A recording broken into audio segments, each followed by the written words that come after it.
welcome to what I can assure you will be a riveting 50 minutes in Match of the Day. Both matches from the Cannon League First Division are littered with frenzied action and goals. First, Nottingham Forest against Manchester United.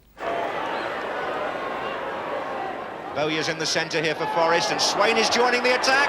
Bowyer couldn't make it. Shot by Riley. Wide. Then it's Tottenham Hotspur against Newcastle United. Good shoulder back from Gary Stevens. Crooks! Fine save! And this afternoon, Bob Wilson followed his nose down to Dagenham in the FA Cup and came back with a scoop.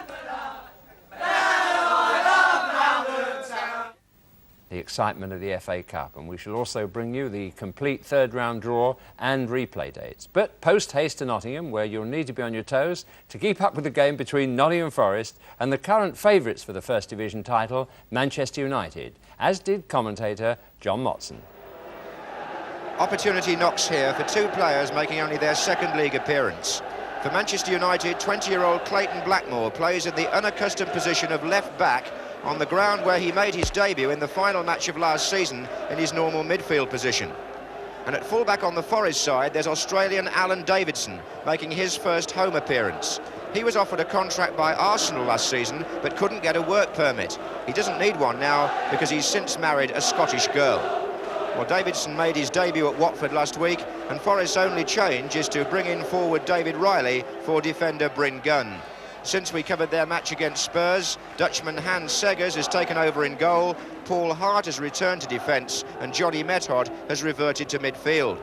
So there are three Dutchmen on the pitch because Arnold Muren is back in the United side, together with two other internationals, Frank Stapleton and Alan Brazil.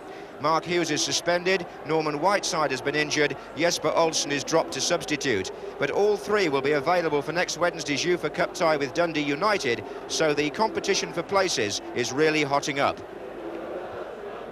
And the Forest flag flying at half-mast today, and their players wearing black armbands in memory of 16-year-old Lloyd Bloomfield, who died after playing in an A-team match for Forest last weekend. And the referee this afternoon is Tony Ward from North London. An important 5 days in the season of Manchester United, wearing white this afternoon. A point behind the Championship leaders at the start of play, and then this UEFA Cup return in Dundee on Wednesday night. Hodge with the free kick for Davenport.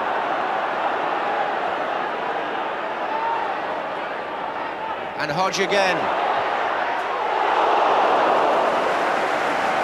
Steve Hodge was rumoured to be unsettled a few weeks ago, and Ron Atkinson, the Manchester United manager, made an offer for him of £250,000, which was turned down. And there are two the other way for United. One of them is Alan Brazil, and if he'd caught that well, it would have completed what was a fine move. Swift attacking play by Manchester United, and Gordon Strachan right in the centre of it.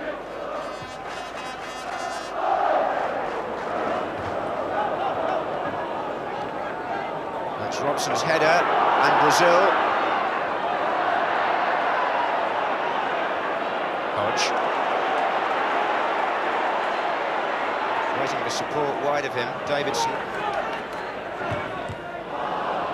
And again, for the third time, Riley.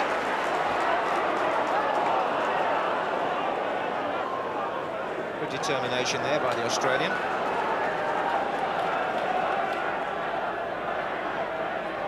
He's in the game again here. Method. Moses to Stapleton. Well, Brazil's in the centre, and they might get him through here. Beautiful ball, and Brazil brought down by the goalkeeper, penalty. Well, first things first, a lovely ball from Frank Stapleton that split the defence. Alan Brazil, I thought, might have overrun it slightly. Might be a bit hard on him. He was going round the keeper when the apparent contact was made, and referee Tony Ward awarded a penalty, and Gordon Strachan, who missed his last penalty for Manchester United but has scored all the others, aims to improve his record against the man who gave it away. And he does, right in the corner. Gordon Strachan with a career penalty record now of 54 successful attempts out of 60. Manchester United supporters applaud the goal after 14 minutes, and Hans Segers gave away the penalty and had no chance of saving it.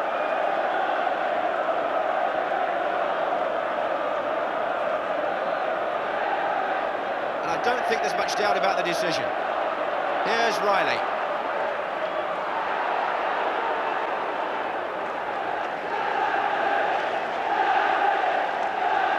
Well, Forest have now got a free kick almost immediately.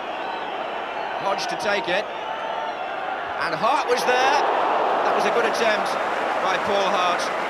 And it might have brought the equaliser instantly.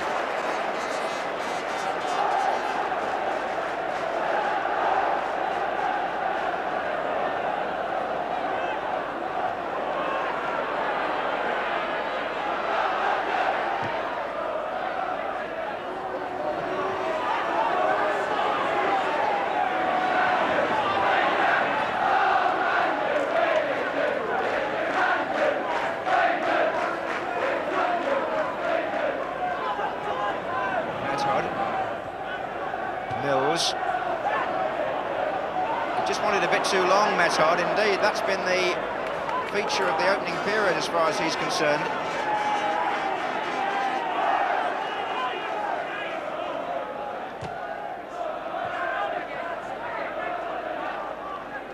Sure, Muren would confirm that the game in England is that bit quicker than in Holland. Method again, and again he can't get the pass through. Muren can, though. Strachan. Now again, Duxbury's going up on the right. Strachan's found Robson. Manchester United taking the direct approach. Really good through ball by Strachan.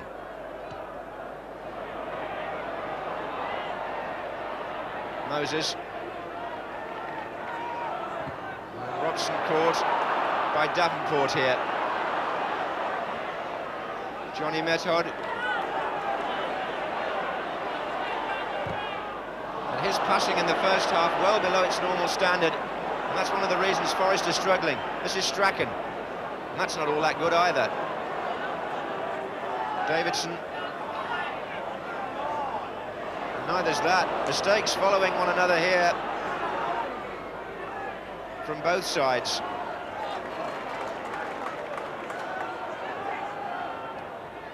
And there's another one. Strachan for United. Good effort. Oh yes, good goal. Gordon Strachan gets his second after 27 minutes. And Manchester United are 2-0 up. And that all happened because a ball from Mills to Metcod never got there. United given possession really, but when Strachan tried that shot, it was right in the bottom corner, just as accurate as his penalty really. And the goalkeeper failed to get there.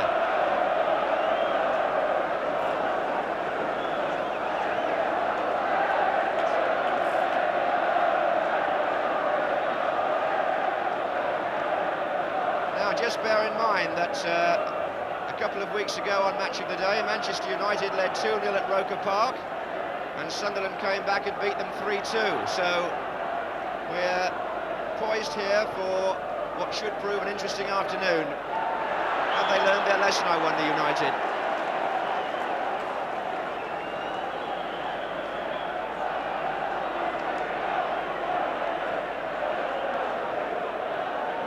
Remy Moses, the player spoken to.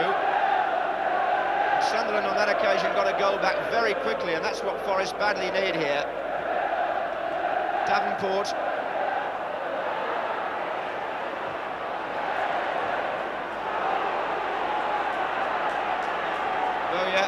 Method, and Hodge free on the left wing. Davenport.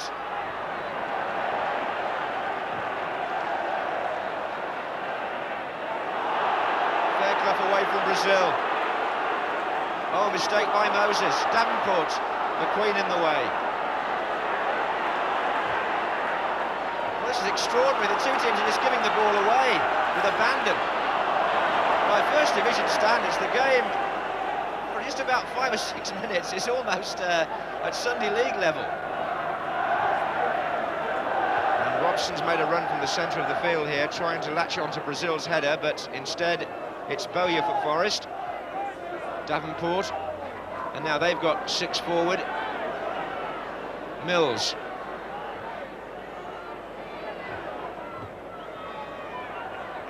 And Davidson. And a touch on by Riley, out by McQueen, and it's Bowyer on the left foot. And I'm not sure whether Hodge got a latent touch to that, but it certainly got a deflection. He thinks it's a corner, but in fact the referee says goal kick.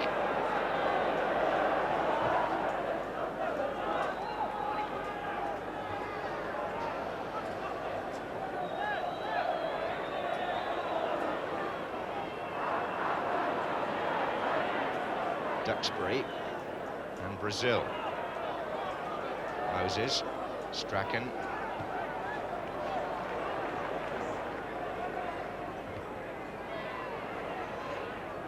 Moses again.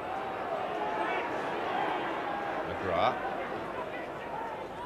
The chest of Stapleton, nicely done.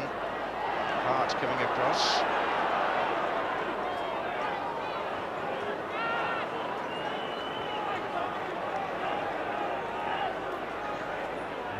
Thoughts very much on attack. And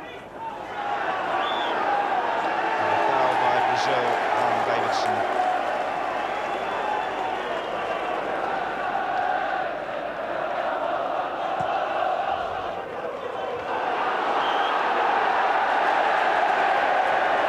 Crowd ironically applauding the fact that this free kick has gone to Forest.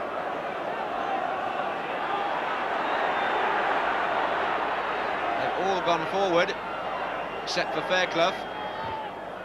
Mills took it. Hart was climbing. Bowyer's in there. And that throw by Gary Bailey, destined to put Strachan away, but Fairclough is there. And here he is again. Hodge. Swain.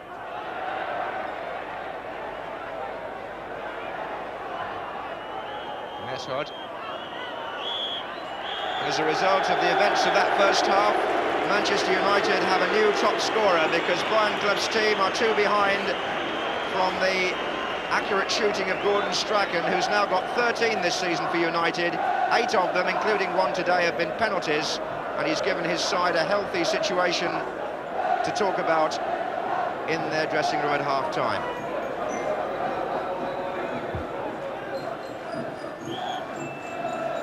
Well, we'll see what effect Brian Clough's words have had at half-time, as Nottingham Forest, playing now from the right, face an uphill task here.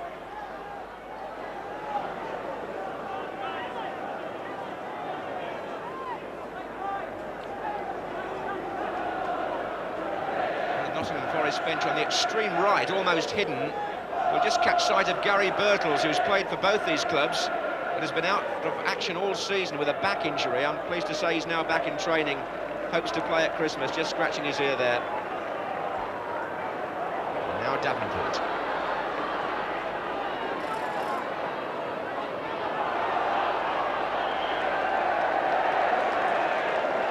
Mills. Bowyer's in the centre here for Forest, and Swain is joining the attack. Bowyer couldn't make it. Shot by Riley. Wide.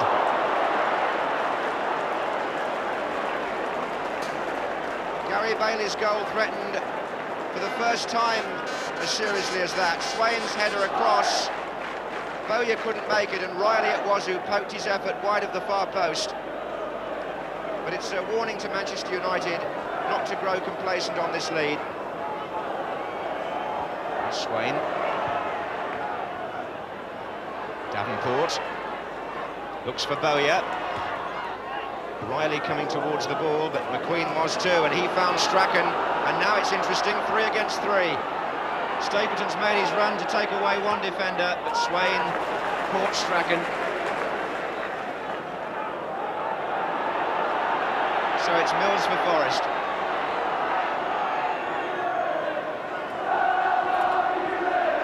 Hodge onside. A better angle this time for him, and he scores.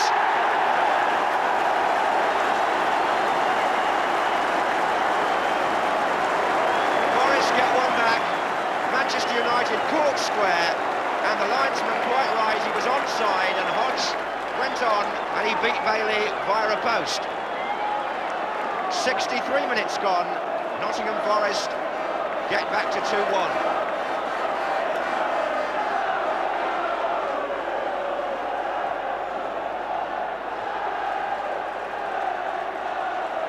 Goal scored by the player who Ron Atkinson wanted to sign just a matter of a few weeks ago, Steve Hodge.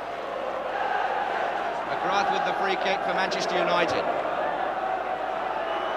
Fairclough's header away. Strachan. Good effort again.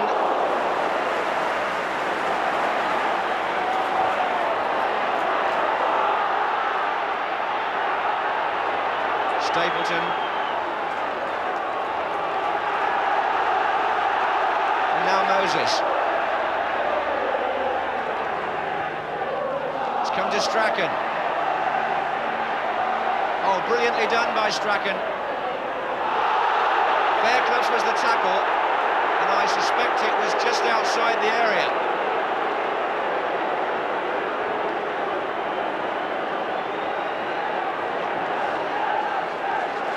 More conjuring tricks on the ball from Strachan.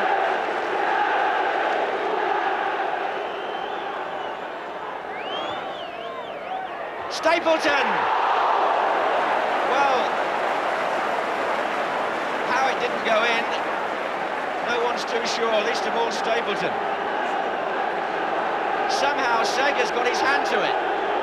It was a very fine save. Strachan with the corner. And a punch out, McGrath this is. And that's going to be a goal kick. Well, the referee says that anyway. So it could so easily have been 3-1 there.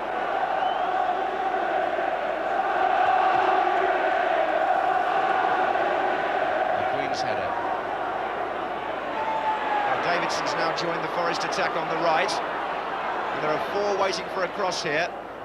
Mills. In fact, there are 6 in there now. Davenport. And Riley. Only half cleared. Mills. Goal!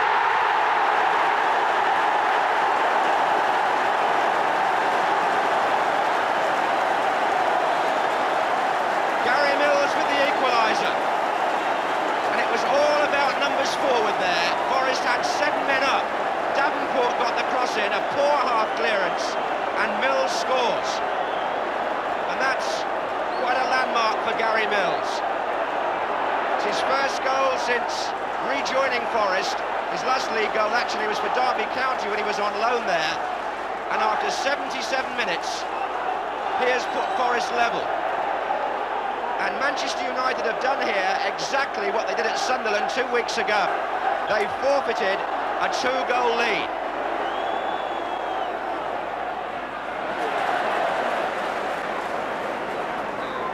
McQueen has stayed forward here, although the play's well away from him for the moment.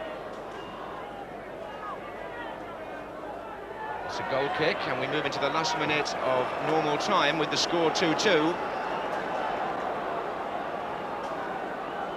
McQueen makes his way back now.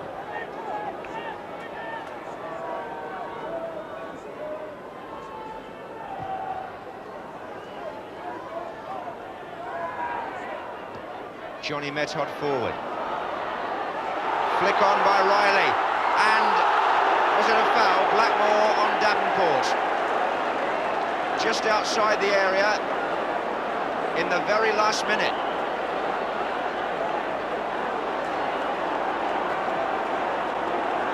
Whether Johnny Method or one of his colleagues can produce something here right at the end. And Method curls it! Yes!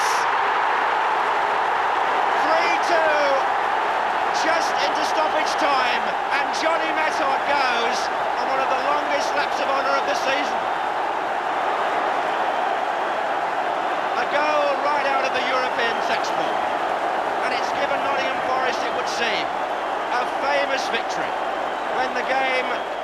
in Manchester United's pocket at half-time. What a comeback. And what can you say about Manchester United? 2 up at Sunderland, they lost 3-2. 2 up here, they trail 3-2.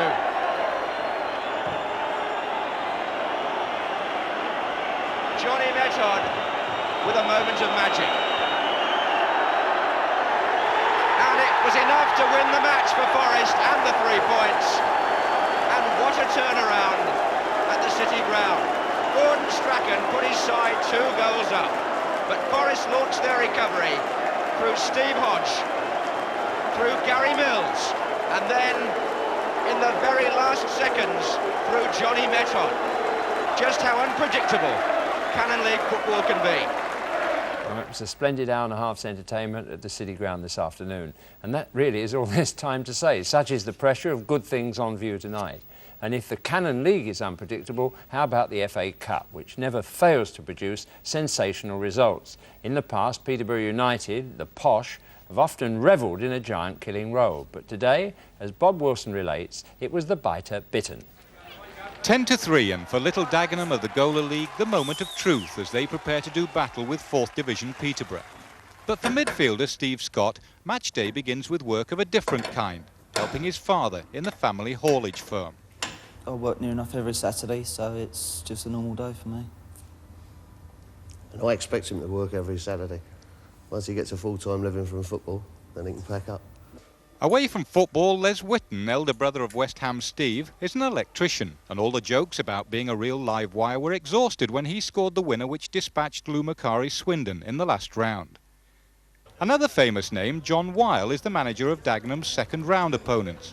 John, a veteran of 2 losing cup semi-finals, which included a famous collision that brought a new dimension to the saying, blood, sweat and tears. It looked horrific when I saw the pictures after, and probably had I been able to see myself at the time, I would have come off a bit earlier. Today is the magic of the cup, isn't it? Here we are, Dagenham, and they've got a chance of getting the headlines tomorrow, putting a league side out. And later on, it may well be, if we can get through today, it may be our turn to get the headlines through putting out a team from the 1st or the 2nd division. That's the attraction of the cup and the magic of the cup, really. Think about what we spoke about during the week. The former Sunderland and Orient manager Ken Knighton has the task of putting Dagenham back on the Wembley Trail. They won the FA Trophy there in 1980. In a very equally contested first half, one man to catch the eye was Dagenham number 9 Billy Lansdowne. Once of West Ham, Billy has to return to his Swedish club when their season reopens in March. Sadly, ugly crowd scenes and a collapsed wall delayed the beginning of the second half. But within 2 minutes of the restart, Dagenham were ahead. Chris Kinnear's cross touched on by Lansdowne, and skipper Joe Dunwell getting the touch that looped the ball over John Turner's head. Yet more crowd trouble held the game up again. Peterborough actually left the field. But after consultations between referee Dennis Letts and John Weil, the tie resumed, this time with Peterborough very much in control. And it was their number 9, Errington Kelly, who came within a whisker of what would have been a deserved equaliser. Against the run of play, though, the non-league boys suddenly came back. Lansdowne, the danger man again, tumbling over Turner. But any arguments about inside the box or out didn't matter, as referee Letts played on.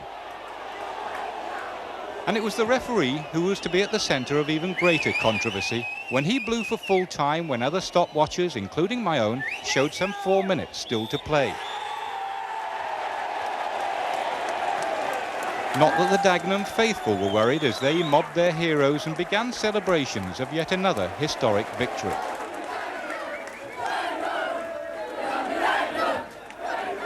Inside the dressing room, the champagne was having an immediate effect. For all, that is, but the hero of the hour, Joe Dunwell. I've had a lot of our takes in the FA Cup, but we finally beat a team in the first round, and now we're beating Peterborough. Let's hope we can do it again in the third round. Draw Man United. Number 8, Carlisle United. Number 56, we play Dagenham. Kenny, the reaction from the lads there really says it all, doesn't it? Well, not really. I mean, it's two ex-Sunderland managers against each other because Bob Stoker's, you know, is in charge of Carlisle. They don't travel very well, my people, so we've got to rectify that before we go up to Cumbria and play Carlisle. You'd be accused of sour grapes if you said anything, and I don't want to take anything away from Dagenham. I mean, it's their day and they've had the look, and I was quite pleased with the way we played. I didn't feel Dagenham had any real chances, but nevertheless, they got the bit of luck, so good luck to them. But the duration of the game should be 90 minutes, plus stoppages, and if we haven't had the full duration, then we haven't had a fair crack. And it would be interesting to see if the FA would be interested in that.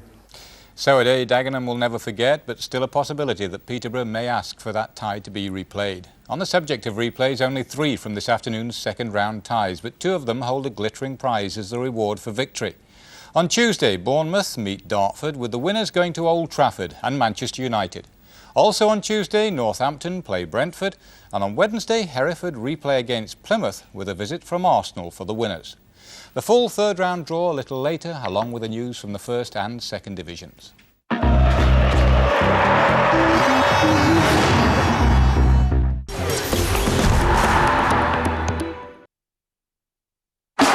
He scored over 1,000 goals. He won 3 World Cups. He earned a reputation for honesty and fair play.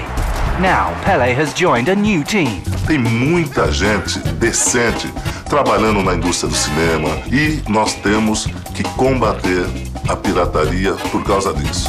Rent, buy or download, but do it legally. E fazer gol de placa contra a pirataria. And at More Than, we give you a third off buildings insurance when you take out contents cover as well. Phone 0800 300 800 or visit us online. Going to the bar, I presume. Sir, a soupçon of the exotic?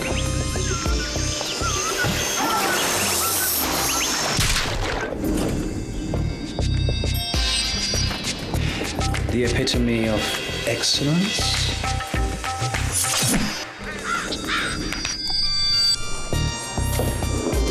It's the last one. At W.H. Smith, buy any chart DVD like the heroic X-Men 3, or the magical Barbie and the 12 Dancing Princesses, or the blockbusting Poseidon, and get the Da Vinci Code for only $11.99. $11.99? Cracked it! Spectacular offers, think W.H. Smith. Adidas creates a new generation of deodorants. Action 3. Its active absorbent complex works like a sweatband to absorb perspiration. Action 3, the first absorbent antiperspirant deo spray with its unique technology. Action 3 helps you stay fresh and dry. Action 3, our most advanced sweat control ever from Adidas. I'm stuck in my car with a headache which feels like this when I try to move my head and just keeps thumping away like this. But I've taken Nurofen, which speeds straight to the source of pain, so I feel like my headache's washing away like this. And for faster pain relief, try Nurofen liquid capsules.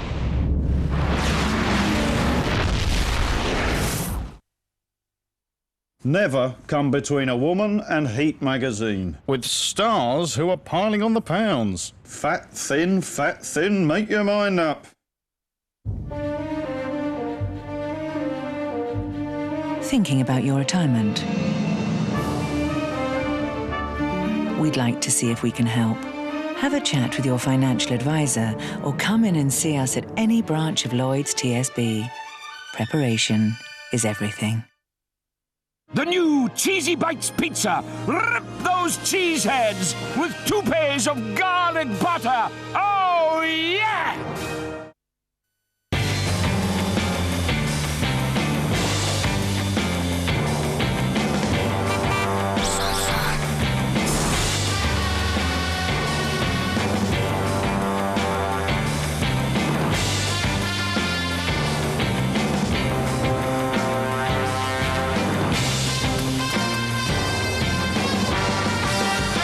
The multi-award-winning Mazda 6. Now that's zoom zoom. I think of a cheating, pathetic, sweaty moron, spotty, brat, horrible, mental, smelly, arrogant, goofy, spoilt, drug cheat, descendants of convicts, horrible, bang out of order, horrible, white trash. Who could they possibly be talking about? Join us and find out. The 50 greatest A village has lost its idiot. sportsmen we love to hate. Sunday at 9 on ESPN Classic.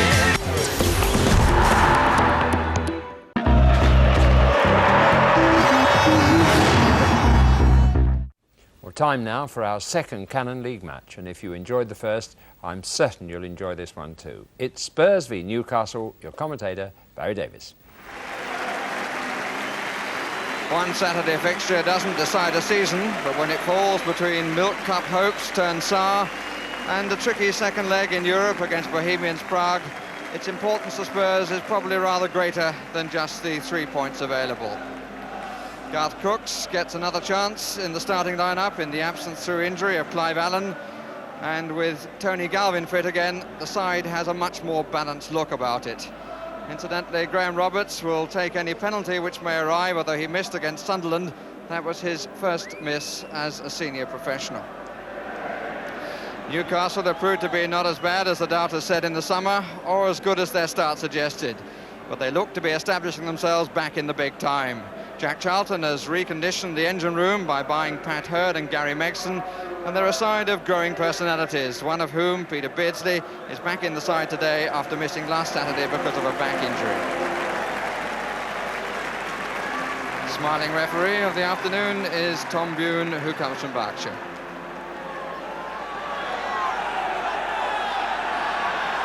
So in the mad, hectic world of modern football in this country, this is Tottenham's 28th fixture of the season. First touch for Gary Megson. Failed to play a game at Nottingham Forest, and they showed a debit of around 65,000. Here's Gary Stevens. Goalkeeper an error at the angle. And Falco just wide of the far post. Stevens seizing on some rather lackadaisical clearances by the Newcastle defence. But Falco unable to take his chance.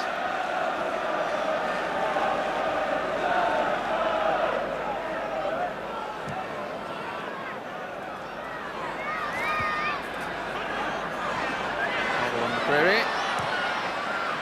Saunders away. Beardsley. First Newcastle attack is one of pace, and Ray Clements does well. Needed the second attempt. If the goalkeeper charged from his line was as quick as that of either Waddle or Beardsley. Roberts. Falco. Crooks. Tony Galvin. Simple ball, but a good one. Caught the goalkeeper in two minds. But the chip arrived very comfortably indeed. Fine ball by Roberts of such simplicity. And the best things in football are simple.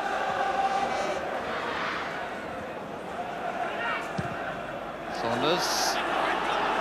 And Waddle is on the end of it. Just didn't really get hold of the shot. A long ball from Saunders. I'm not quite sure whether it had such intent. It certainly proved to be a very good pass. Ray Clements did well, always following the line of it, not being drawn, and taking advantage of a slightly disappointing shot in the end. Roberts.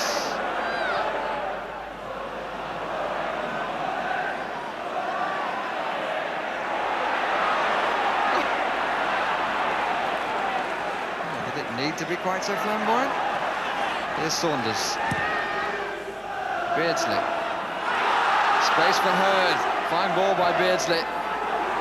Waddle far side. Wharton in the middle. And it's gone in. Off the line by Perryman. And play continues.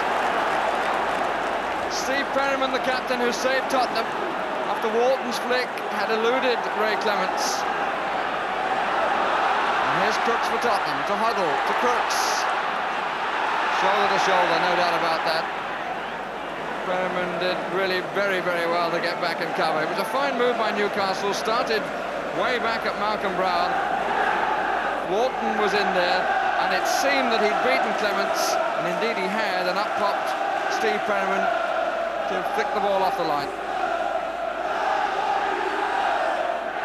Roberts.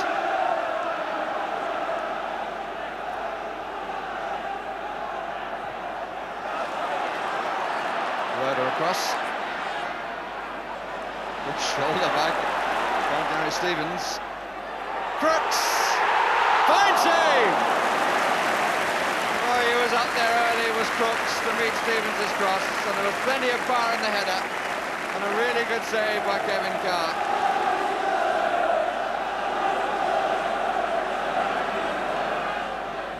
Hoddle's corner. Roberts. Stevens! And again! Appeared from some distance by the right-hand post from his viewpoint. Carr suddenly appeared to make that look almost comfortable. Stevens involved in so much. Roberts. And the free kick is in Tottenham's favour. Roberts determined charge through.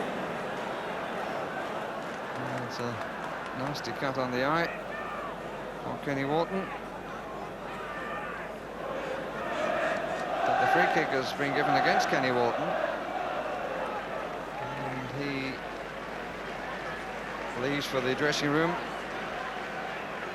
Just over a minute of the half remaining. Newcastle to play with 10 men for the remainder of the half. On by Roberts. Crooks trying to pick the corner.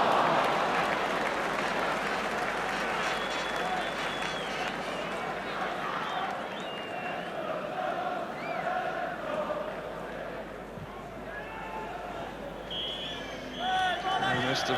Bune brings to an end the half, which certainly had its goal-mouth incidents. More of them down at Kevin Carr's end, but for all that, a curiously disjointed first period.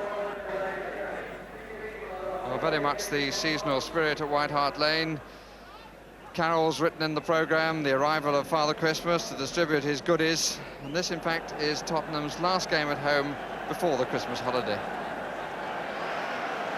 Kenny Wharton back for the second half with 3 stitches in the wound caused by contacting Graham Roberts' boot, but the incident, a total accident.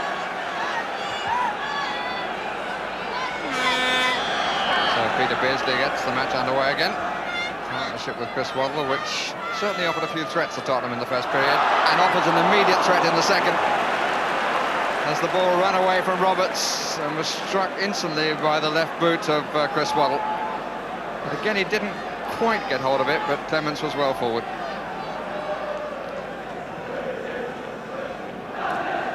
It's rather curious that 5 matches that Newcastle have lost have all been to teams currently in the top 6, so that puts a question mark on this fixture. Waddle, being supplied by Beardsley, and he's made the gap this time. That's a fine goal! That is a really super goal! 2 minutes of the second half, and the partnership works for Newcastle United.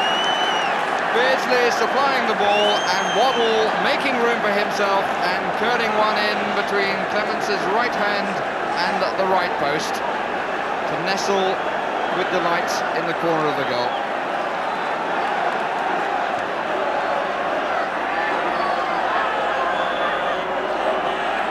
So are Newcastle about to follow where Sunderland trod? Newcastle haven't taken all 3 points away from home since the opening fixture of the season, which was at Leicester. Tony Galvin.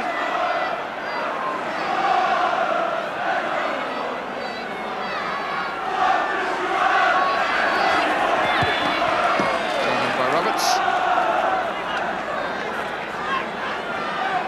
Waddle's 12th goal of the season, his 10th in the Cannon League.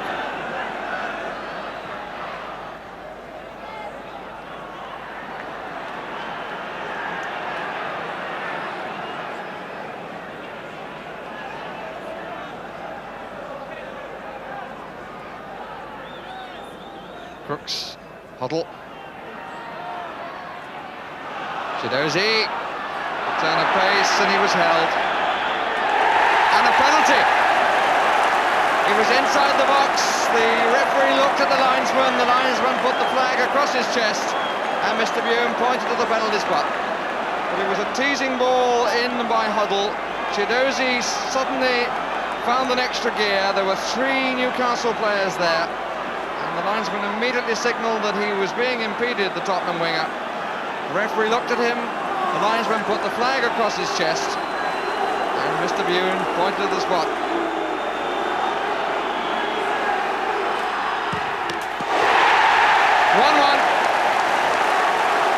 Roberts turns in triumph.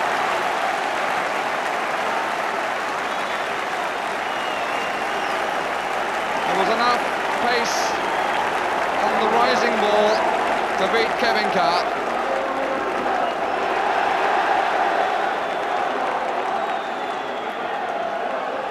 Well, the officials working together to give the award.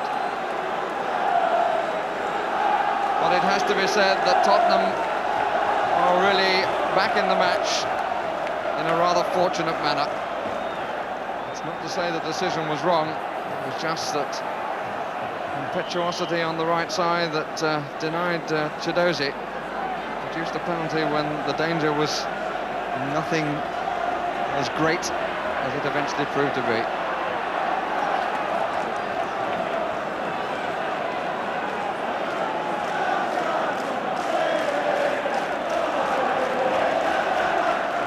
Offside against Waddle.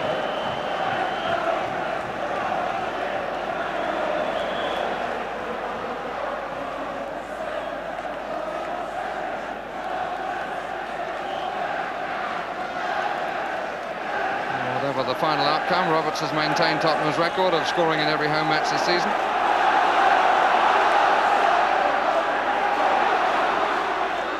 Galvin, pass beat 3.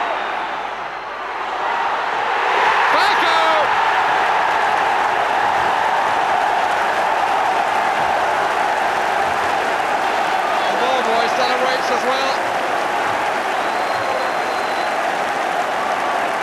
Roberts who started it. It was a good ball that cut out 3.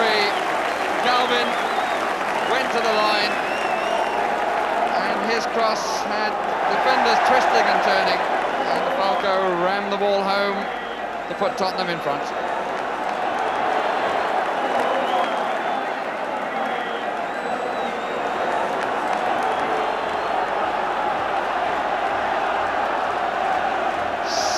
Three minutes gone.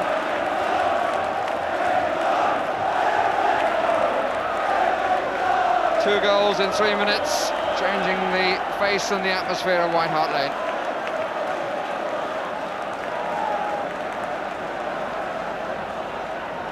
It's the 14th goal of the season for Mark Falco, and it makes it 3 goals in the last 5 games after a long drought. He went 12 matches without a goal.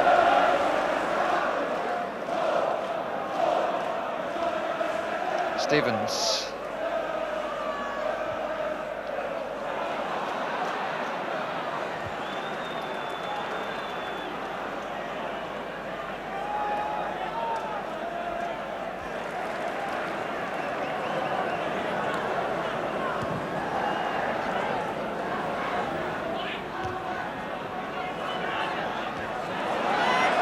That was a push by McCreary. Huddle obviously thought so. Rhoda, that's well swept out to Beardsley. Good tackle by Chris Houghton. He's had to win his way back into the side after suspension and then being dropped last week.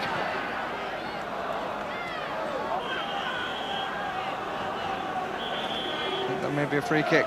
Yes, it is. Houghton catching the back of Beardsley's ankle.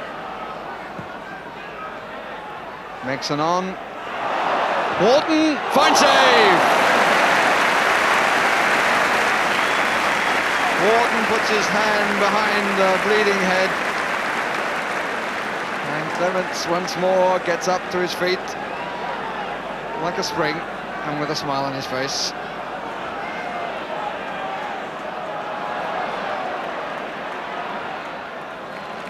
been called on to do too much. Typical save, and really he told the England manager that he didn't want a part of the international scene far too early. Maybe 36, but he's been in very good nick this season.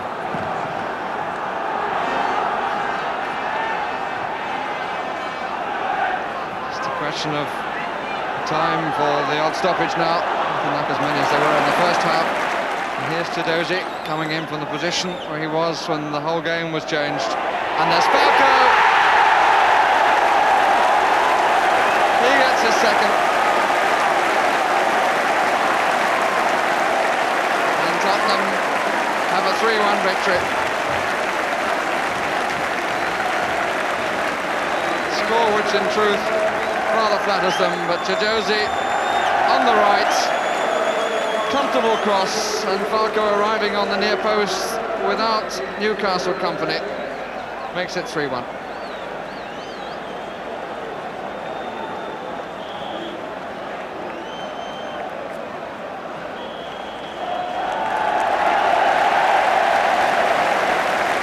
Falco scoring 2 of the goals, but it was Graham Roberts who dragged Tottenham back with the penalty and starting the move, which wiped out Chris Waddle's goal for Newcastle. Some sympathy for them. Final score, 3-1. Spurs owning the points, but it was Newcastle's determination to attack that impressed me, although Jackie Charlton, whom you may have seen earlier explaining his lifestyle on Wogan, has been accused of being a defensive manager. Well, it wasn't evident in the way Newcastle approached today's game. Both sides attacked and kept the crowd on their toes from beginning to end. And judging by what I hear from Archie McPherson, the excitement wasn't only contained south of the border today. Aberdeen versus Celtic promised everything and didn't let us down, as Archie describes. There's a Black Henderson.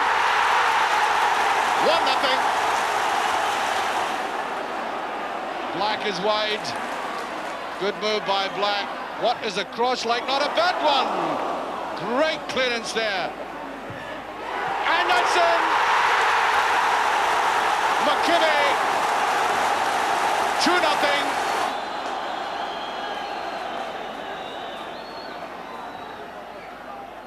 The back header, and it's a penalty kick.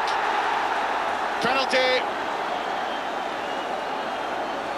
And so Morris Johnson to take the penalty kick. 12 minutes of the second half gone. 2-1, sweet as you like.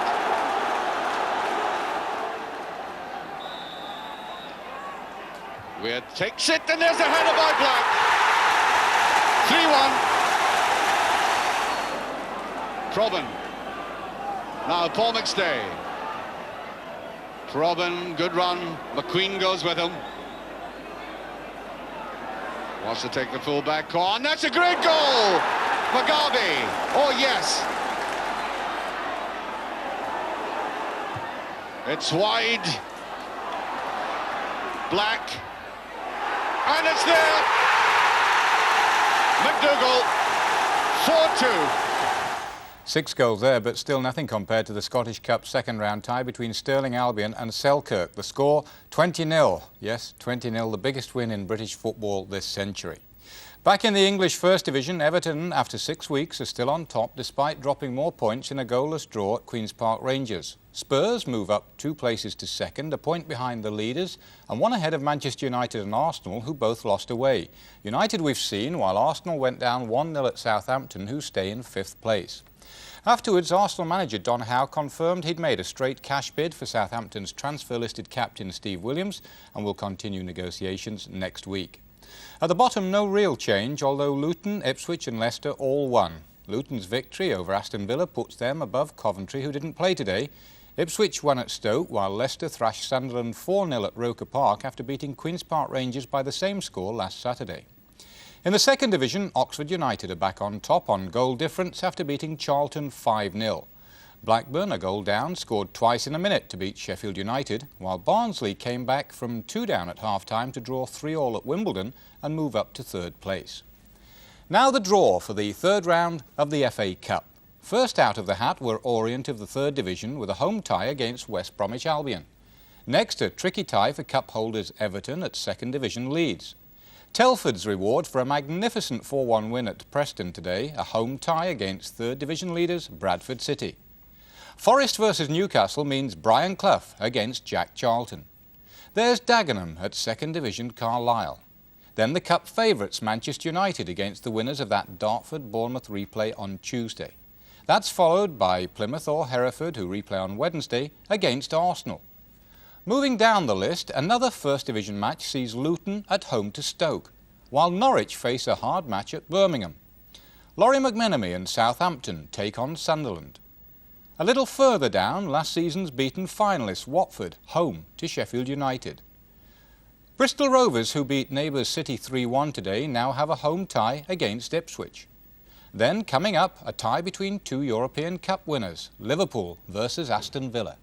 And a really attractive tie at Fratton Park, where 2nd Division Portsmouth take on fellow promotion contenders Blackburn Rovers. Finally, non-league Burton Albion get their reward for winning 2-0 at Aldershot, a home tie against 1st Division Leicester City.